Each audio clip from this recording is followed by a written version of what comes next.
when they implemented a strict kill or convert decree throughout their domains. What do you mean, kill or convert? Like, I still don't understand that ideology. Hi guys, welcome back again. It's a beautiful day. So like I told you guys, we just started checking out Spain. So today we're going to be diving into the animated history of Spain. So stick with me. Let's go.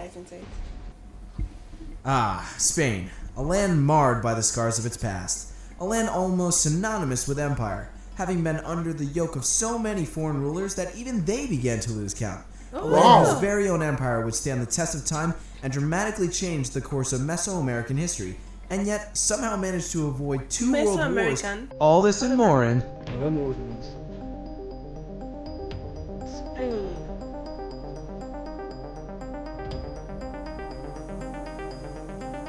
Okay, I love the soundtrack. Oh, they fought the Americans. I think so.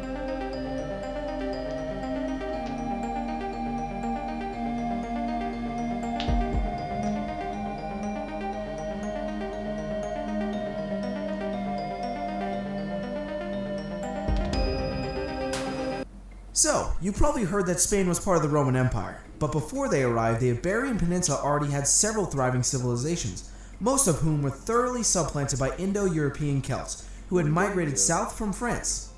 Greeks and the Phoenicians had sailed these waters for centuries, setting up small trade cities and colonies. The Carthaginians, who were descendants of the Phoenicians themselves, set up a large trade empire between 650 and 300 BC, including parts of southern Spain, before coming into conflict with the Romans, who by the 3rd century were still a fledgling republic, just toying with the idea of conquering outside of Italy. This all changed with the Punic Wars, in which Rome came out on top with a slip victory over the Carthaginians' leader, Hannibal. The people of Roman Spain became thoroughly Romanized, a process accelerated by immigration from other parts of the empire. Roman law, religion, and the language became thoroughly entrenched into society and culture. Because, when in Rome, I guess. Hispania fell to various Germanic and nomadic invaders in the 5th century, competing for land and dominance. The Suevi, Vandals, and Alans carved out short-lived kingdoms for themselves before being completely overrun by the Visigoths. In 587, the Visigothic king Recared was converted from an Arian Christian to a Roman Catholic, with the rest of his kingdom soon to follow. Wow. The Visigoths fought for power and control in the region with the Byzantines, remnants of the old Roman Empire in the east, and also got pushed out of most of southern Gaul by the Franks. But they did manage to consolidate their hold on the whole of Iberia, save for the Basque region, by the year 624. But Visigoth Spain was soon to be facing a new enemy 4,000 kilometers away in Medina, where from 622 the birth of Islam began to spread through the conquest of Muhammad and the Rashidun Caliphate. The empire was further expanded into previously Byzantine holdings in Africa with remarkable efficiency and speed under the Umayyad dynasty. In 711, a Berber army crossed the Straits of Gibraltar and conquered the fractured Visigoths, slowly invading further north, halted only by their defeat by the Franks at the Battle of Tor and the Spaniards at the Battle of Covadonga. The Umayyad dynasty's collapse at the hands of the Abbasi allowed one Umayyad fugitive to claim the Spanish lands for himself, first as the Emirate and then the Caliphate of Cordoba, also called the Al-Andalus.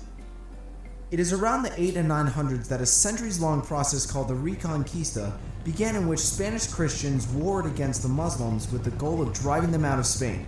The Spaniards and the Portuguese saw the Muslims as outsiders, both in culture and religion, and very little integration happened between the two classes.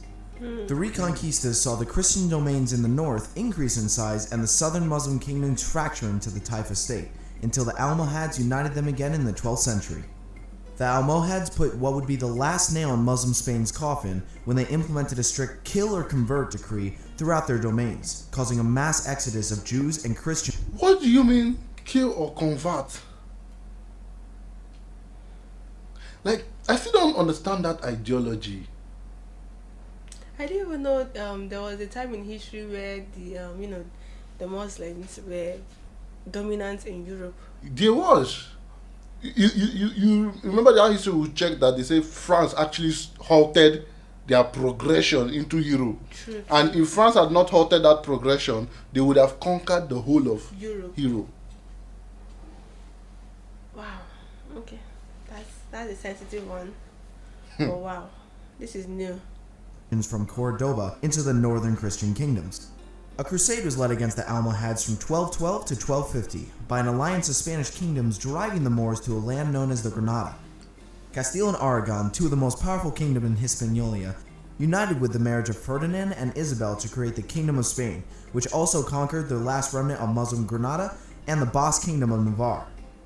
Around the same time, an Italian sailor was bumping around from country to country seeking sponsorship for a voyage to the East Indies. Finally, on meeting Isabel and Ferdinand, and after about 2 years of indecisiveness, King Ferdinand agreed to fund Columbus's voyage, in which he discovered the Americas. If by discovered you mean after Viking Leif Erikson and the people who already lived there. The Spanish Empire in the Americas would change the world forever, at first propelling Spain to superpower status. But as soon would become evident, the discovery of new lands and the building of an empire wasn't enough to occupy the minds of the Spanish crown, and so turned their attention to religious hegemony. First decreeing the expulsion of Jews and soon followed by the Muslims, the so-called convert or expel laws in Spain laid the foundations of the Spanish Inquisition. Because nobody expects the Spanish Inquisition. This period of Spanish history is notoriously bloody, even by European standards.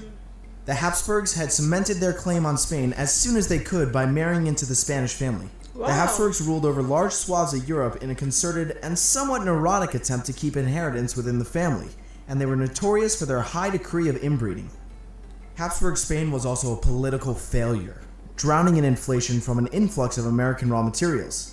Constant warfare and piracy took its toll on the empire, which lost its early lead for dominance in Europe to France, Britain, and Russia.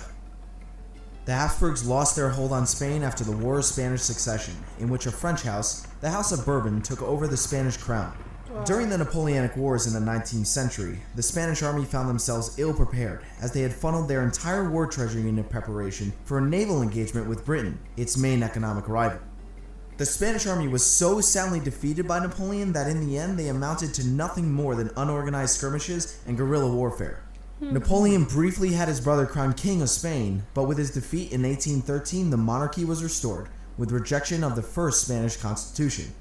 Wow. This led to a turbulent time in Spain, with revolutions and counter-revolutions for the next half-century. In 1873, the monarchy was abolished and the First Spanish Republic founded. The Italian king they borrowed, famously abdicating while declaring the Spanish ungovernable. But with the Spanish-American War and the Cuban 10 Years' War, Spain became a shell of the empire it once was, losing all its holdings in America and the Philippines. With the outbreak of World War I, Spain declared neutrality and experienced an economic boom, stifled only by the Spanish flu and insurrections in Morocco. The instability and lack of centralized control would eventually lead to the Spanish Civil War, between competing factions of nationalists and Republicans who split the nation in two. The Civil War is a long and grueling topic that has such complex motives and ideologies, not unlike those happening in the rest of Europe in the 1900s. So complex, in fact, that it deserves its own video, which is why you should go to my friend over at Feature History who has made just that. Francisco Franco and his dictatorship, which presided over the Second World War, created what we now call nationalist Spain, an ideology not unlike fascist Italy and Nazi Germany, conceding, however, the official neutrality of Spain. The Spain history is complicated, man. Yeah.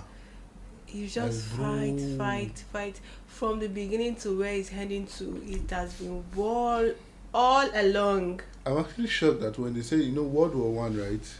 The word World War, which is affected by the whole world. I never knew that Spain was neutral in that conflict. So you can actually declare to be neutral.